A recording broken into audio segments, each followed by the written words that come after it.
Pemirsa, kasus kekerasan dalam rumah tangga yang membuat harus ada nyawa yang melayang menjadi concern semua pihak mengingat makin marak kejadian kejahatan belakangan ini. Aparat kepolisian dan psikolog menekankan pentingnya pengendalian diri atas segala hal demi mencegah kekerasan dalam rumah tangga.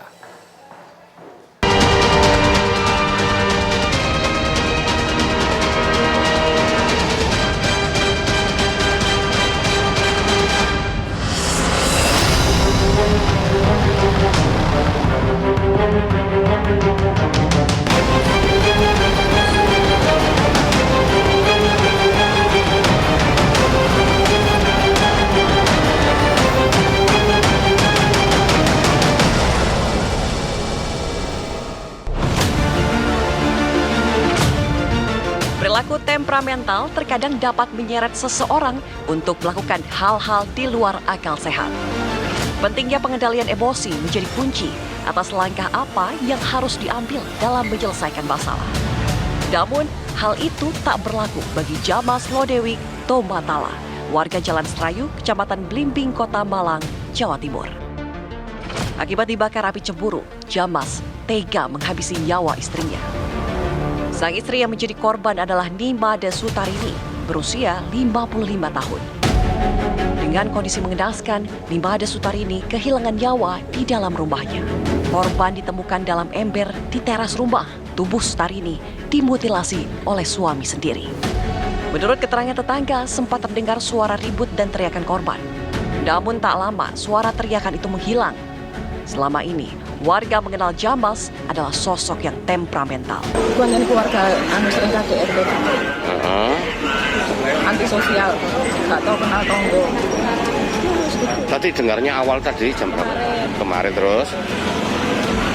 Yang teriak-teriak minta tolong, yang nggak ada yang berani sama, yang karakter yang lanang gitu. Kemarin jam berapa? 9. Oh 9. Terus tadinya taunya ini pagi ini apa gimana? Menyerahkan apa? Menyerahkan Pak Jimbo ke Polsek. Ke Polsek. Nanti ini membunuh stafnya. Tapi dimutilasi. Berdasarkan hasil tes kejiwaan, kondisi Jamas normal dan sadar dengan segala perbuatannya. Kepada polisi, pelaku mengaku kesal pada istrinya karena memilih pisah hidup dengannya. Jamas juga menuduh Sutarini menyukai pria lain. Jamas pun naik pitam, lantas melakukan penganiayaan berat hingga berujung pada kematian istrinya. Jadi motifnya adalah tersangka merasa jengkel ataupun marah karena korban meninggalkan rumah semenjak 5 Juli 2023. Jadi sejak hari itu sampai hari kejadian sudah 5 bulan 25 hari.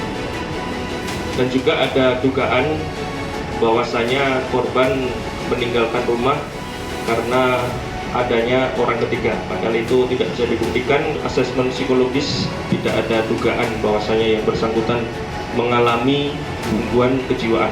Jadi apa yang dilakukan itu adalah dalam keadaan sadar, dalam keadaan jiwa yang tidak sedang terpengaruh oleh suatu gangguan psikologis. Jadi dilakukan dengan sadar dan tahu akibat dari perbuatannya. Emosi yang disebabkan cemburu buta memang dapat mendorong seseorang melakukan hal yang sangat keji, bahkan kepada keluarganya sendiri. Pada waktu seseorang ada di puncak emosi negatifnya, itu tidak ada rem yang memberikan satu hal yang bisa mengatur dirinya sehingga perilakunya itu bisa meledak-ledak gitu. Bisa saja dia memukul sekelilingnya, misalnya bangku, kursi dan sebagainya, tapi bisa juga pada target yang bersangkutan. Dia pikir dengan dia melakukan hal tersebut, apa yang dia inginkan bisa tercapaikan atau tersampaikan dan bahwa orang itu akan mengikuti apa yang dia inginkan. Bahwa mungkin istri berharap bahwa suaminya nggak sampai senekat itu, tapi ternyata dia lebih heboh daripada yang itu karena mungkin luapan emosinya itu.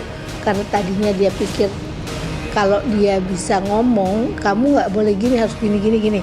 Nah itu mungkin bisa beres ya, tetapi karena ini karena mungkin orangnya temperamental, keras kepala, yang satu juga tidak mau mengalah ya, terjadilah seperti ini. Alasan cemburu buta juga memicu terjadinya tragedi pembunuhan 4 anak di Jagakarsa, Jakarta Selatan yang sempat menggemparkan publik.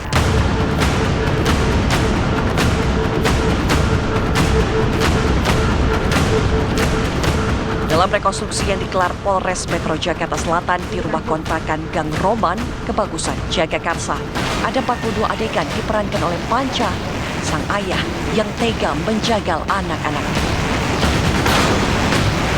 10 adegan terkait kekerasan dalam rumah tangga yang dilakukan Panca terhadap istrinya, serta 32 adegan lain yang merupakan detik-detik Panca menghabisi 4 nyawa anak. Diketahui pembunuhan terhadap keempat anak tersebut merupakan lanjutan dari peristiwa KDRT Panca terhadap istrinya karena emosi yang dibakar oleh api cemburu. Saat terjadi kekerasan dalam rumah tangga atau penganiayaan, sampai yang bersangkutan melakukan tindak pidana pembunuhan secara bergantian satu persatu terhadap 4 orang korban. Jadi secara terang tadi bisa digambarkan bagaimana pelaku melakukan peristiwa tersebut, bahwa karena motif cemburu.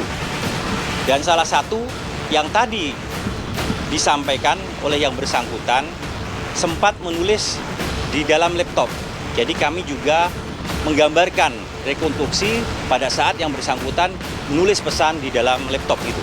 Bersangkutan merasa kecewa terhadap istrinya dan menyampaikan bahwa mungkin istri akan puas kalau seandainya yang bersangkutan cuma sendirian, jadi bisa bebas. Besar harapan rentetan peristiwa KDRT yang begitu kelam ini tak lagi terulang. Kita nih harus peka terhadap lingkungan kita. Kalau ada orang yang suka pemberang, pemarah dan sebagainya, kita harus, ya mungkin kalau tetangga mungkin nggak bisa kasih apa-apa, tapi kasih masukan kepada keluarganya gitu untuk kemudian membantu orang ini. Selain dari lingkungan yang support lingkungan yang harus membantu, dalam setiap rumah tangga orang itu harus cari cara komunikasi yang paling baik itu seperti apa. Karena di rumah tangga satu dengan rumah tangga yang lain itu berbeda. Nah itu kan harus disepakati. Jadi kadang-kadang nggak apa-apa ngomong bapak tuh maunya apa ya, ibu maunya begini. Kita kalau lagi masalah gini, enaknya kita ngomongnya seperti apa. Itu sebetulnya boleh diomongin, bukan tabu gitu. Karena tiap dalam rumah tangga pasangan itu punya harapan masing-masing. Nah kalau harapan itu tidak terpenuhi, bisa dia nyari kok tempat lain, atau bisa kemudian jadi sesuatu yang kemudian menimbulkan masalah yang besar nantinya.